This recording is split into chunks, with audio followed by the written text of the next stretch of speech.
Hello everyone, welcome to another day in Shroud of the Avatar. Today we find ourselves in game with Scarface, and I thought if we look at the scenes today is the beginning of R43, June 29th. I thought we would look at some of the differences, quickly go through the patch notes, and so we can get a thing, but I am just going to quickly skip through them and bring up some points of interest. So what we'll do is I will just take you to the desktop so we can view the patch notes.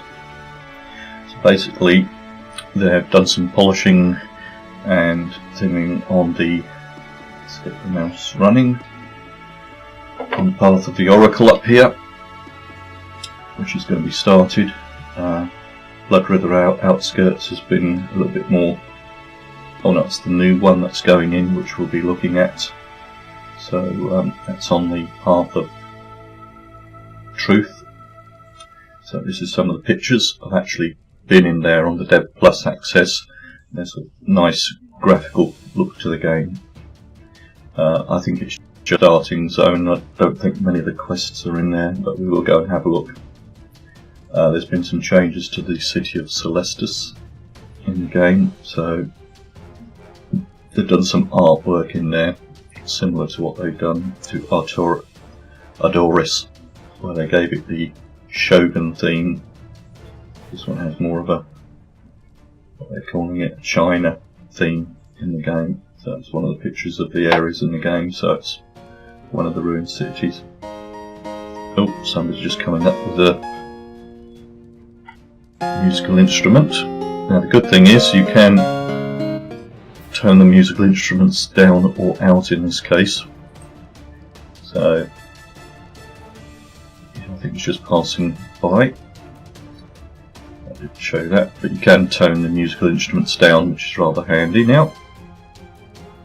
So we've got the brass ruins also been changed, so we'll have a look at that at a later date. I've added a vault area in there as well, which will be a dungeon, and they've done, looks like they've done some changes to the scenes in Sequina Colossus and Boris Colossus in preparation for the final storyline. Salisbury Outskirts has had a polish. They've just tidied up some of the quests. They've got a few more nodes in to help with the Sedgwick quest, and it looks like he's now going to ask you to make some arrows, so we'll have a look at that in a video at a later date. The Isle of Storms has been changed, which is the first scene you go into, which I think the artwork for that actually comes from the artwork that's in this one here in Blood River Outskirts, so I think they've used, the flora and fauna artwork, because it definitely has a better look to it now. They've done some changes to the crypt of the Avatar, which is along the path of truth.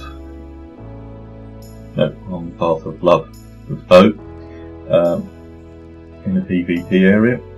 Now, I've not noticed this, there's going to be more lunar rifts in the game, so we've added 5 additional lunar rifts to Novia to increase their use. So we'll have to find those in the game. Cross connections between paths, so instead of doing one path completely, because you might not be able to get to a point, because your character might not be strong enough, they're going to make it so that you can easily start the other path, so you're not just stuck with doing one path to its end and then doing the next path to its end. You'll be able to do all 3 together. Craft Gem Mines has been expanded, not slightly altered I would think, but they're saying that they've expanded the mines into a large cavern area at the bottom, which is infested with kobolds and water elements and encrusted with tons of crystal nodes. The rest of the mine remains identical, except where they've opened it up to the larger cabin. So it's not had a complete change, unlike a lot of the other mines have. Now they've added some plane encounters. Now these were rather interesting, because I've actually done a video of one of these, and it will be going up shortly. The planes encounters have added some sheep and cows into a dog encounter, whereby when you kill the sheep and the cows, the herders come to defend their herd. So it's something that's different, adds some variety to the overworld map, and there is reportedly also out there possibly a troll encounter. And they've done some polishes to different areas. West Ravenswood has had a polish. They've made some updates, including moving spawn points and setting up some patrols of kobolds and adding a kobold leader, more tougher person in there. Ravensmoor, spawning has been improved. And there's an enthralled tier 4 skeleton boss in there. And they've added some proper dens for bears. Doris has had a change. They needed to cut down on some of the NPCs to reduce the population for performance reasons. So instead of just doing it, they've put some storyline behind it and said there's a horrific plague in Adoris. There's some mallard ducks in the game. Brittany Estates. You know, there's a certain pub goer, reduced his intake, now throws up much less often. Naval sieges, so on island player-owned towns they'll have a naval siege instead of a catapult siege. So I don't know if that means their sieges will look different, so we'll have to investigate that. We've added some bear traps into the game, which again you'll find in the New Blood River area. The Oracle Chamber on the path of the Oracle has been introduced, and you can see that they've done some scene fixes. I don't know what they are. Missing audio issues, crashes or clashes in the game, so if some of you know what they are, then you'll know they're fixed. Now there's a destiny called Blade. The Oracle herself, Arabella. This is Arabella, you meet her at the beginning of the game. She's actually going to appear more in the game. Now the player instrument range has been increased, and I have also just found a little volume bar for them. Well, I could show you that in the game. So in the menu we now have an instrument thingy here, so if you hear people playing instruments and you don't want to hear them, you can tone them down so it won't bother you. So because I don't know if that was in the last one, but I just did notice it, so that's kind of handy.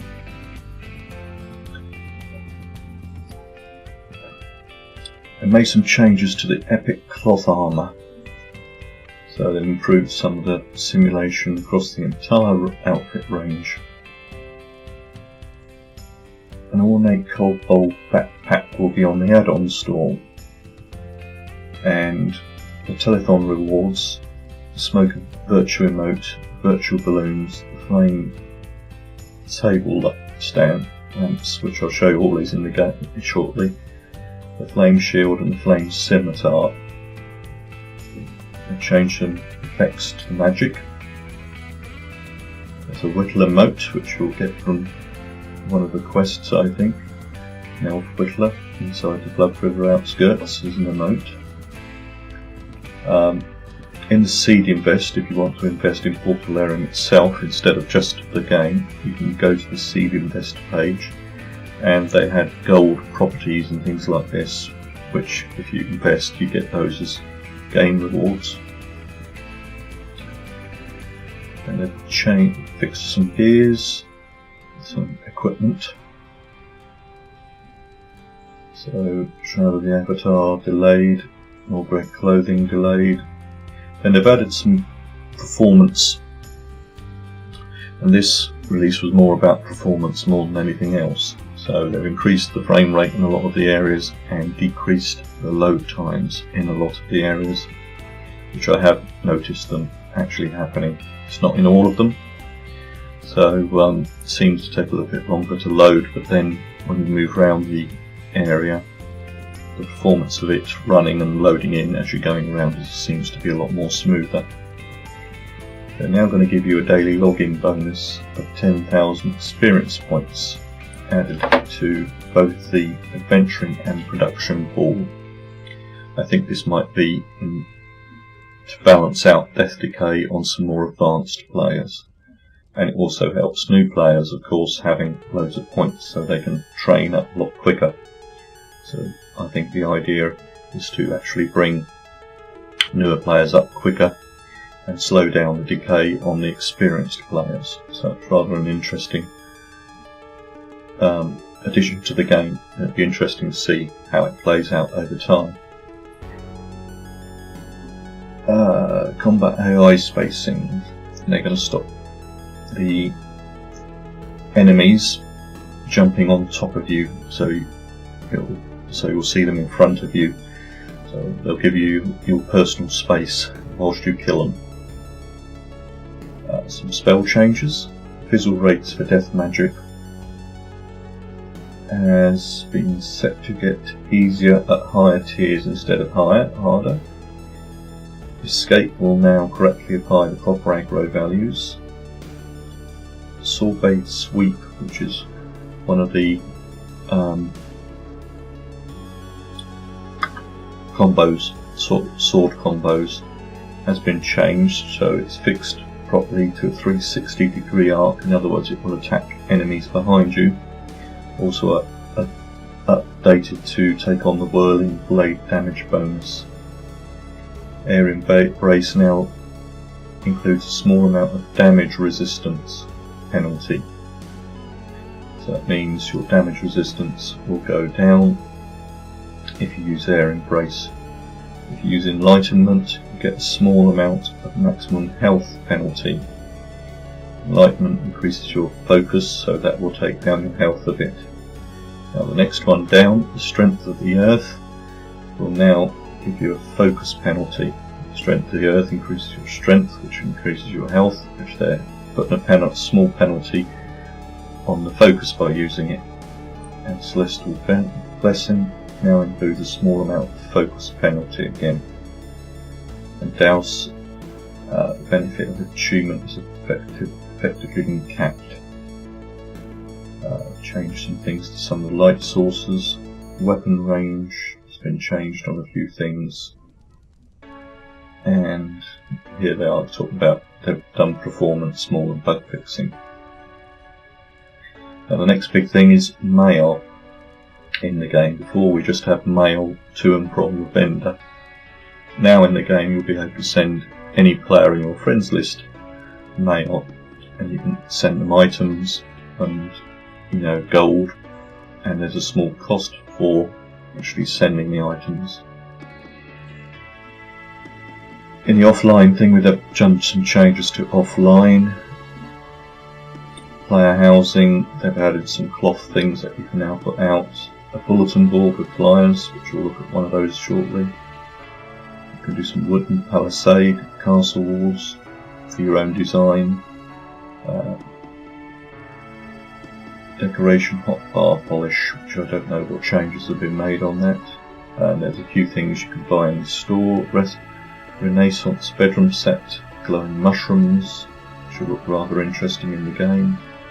Grand pianos, Grim Reaper statues, a Lord British birthday cake, or a new one I think, 2017, and it'll give you a surprise item once a year. Then you have a Great Hall iron chandelier, which I think will be a very large chandelier. Yeah, it's 3 times the size of a normal iron chandelier. And some mailboxes, of course, have been added. Ornate mailboxes, which I will show you shortly. These are the flame glass thingies, which I'll show you shortly. They've added a music sign. Again, they're going through the seeding vest. Their own town crafting shop. This inadvertently got changed to a book printing shop in the previous release. It's now been fixed again, so it looks like there's a crafting shop in the game. Then I've done some fixes on some of the housing. Here they talk about the raffle deeds, that the R42 raffle deeds will be taking place. The R43 raffle deeds are now available in game. And they've changed some of the towns in the game. Downgraded some, upgraded some. A couple of the maps there. Rent has been delayed due to some concerns of other players.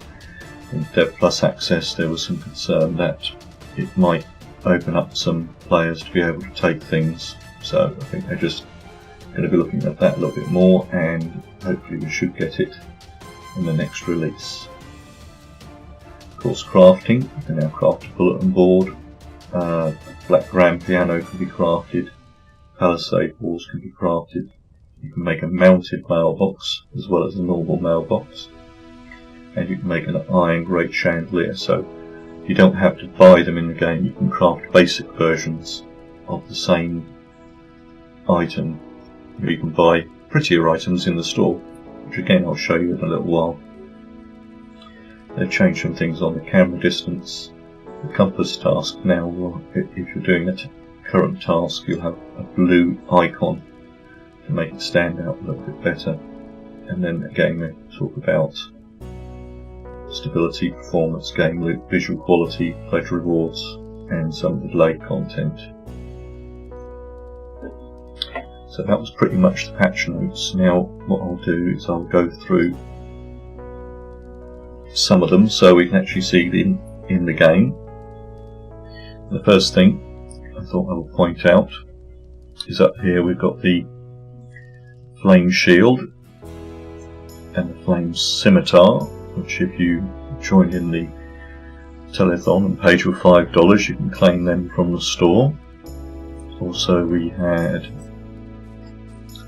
these other flame stained glass table lamps, which you might find on vendors for sale as well.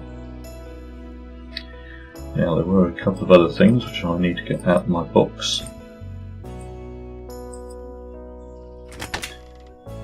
Let me just find them. These are all telethon rewards and such like from the past.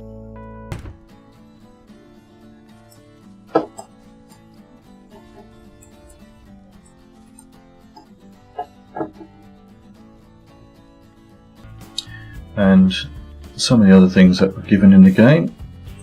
Let's just open them up, which again were the telethon rewards. So let's just put the bow away. You now have some virtual balloons to carry around, so which were given out in the last telethon, and also you need to have a pipe, which you'll need to make or buy in the game. We were given an emote, hopefully it's going to work.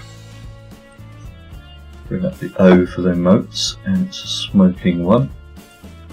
It's the virtual smoking emote. Let's see what happens when we blow that. As you can see, you get a little virtue symbol in smoke. You can get to do it again. Then it goes back to normal smoking. Double click it again. There we go. Nice virtue symbol. That's one of the emotes that were given in the game. Now to use it you will need a pipe, which again this one was just a crafted wooden pipe.